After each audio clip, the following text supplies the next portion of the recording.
Aziz ve değerli konuklarımız, bugün bizim restoranımızda özel bir günüdür. Anoğlan Ramazan'ın ad günüdür, şad günüdür, ürəkdən. Sizi təbrik edirik, sizə uzun ömür, can sağlığı arzu edirik.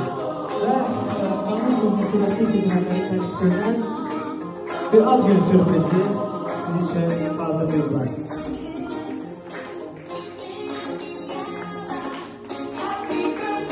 Bu almışlar səsləndirən Anoğlan Ramazan'ın tərəfinə bir qədər təbrik edirik.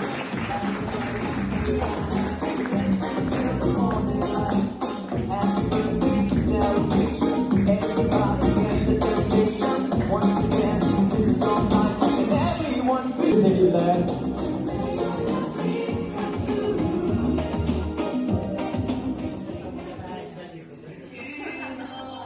Bizim için rehber, sen en muhteşem. Sayesinde tutulur hesap, Hanoğlu'yla tahtı kalır en lezzette. Şeki agro yaşadır torpağı suyu, bu üç imzada var geleceğin duyu. Geleceğin yolunu sen ışıklandırdın, birlikle zahmetle zirveye kalktın. Bir aklınla değişti çok şey, seninle çalışmadın özü bir güven bir ümit yedek. Kanun serası Hanoğlu'ndadır, Şeki agro ile becerdik torpağı.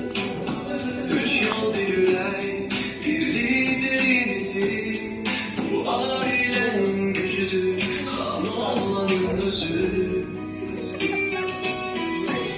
Sözünle büyüyüm, her adım her yol, seninle güldür.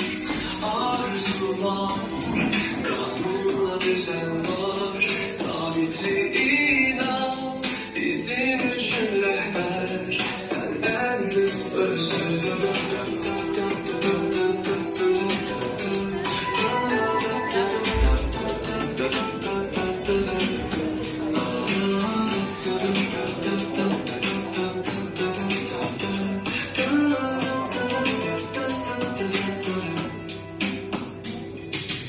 Canımın sevdası Hanoğlu'ndadır, Şeki agro ile becerdik torpağı.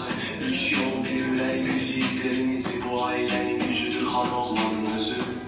Kanunun sevdası Hanoğlu'ndadır, Şeki agro ile becerdik torpağı. Üç yol bir yürek, bir liderinizi, bu ailenin gücüdür, Hanoğlan'ın özü. Sözüne bir uyum, aradım her yol, seninle güzüler, arzular, kanunla düzen var, sabitlik inan, bizim için rehber, sen en muhteşem.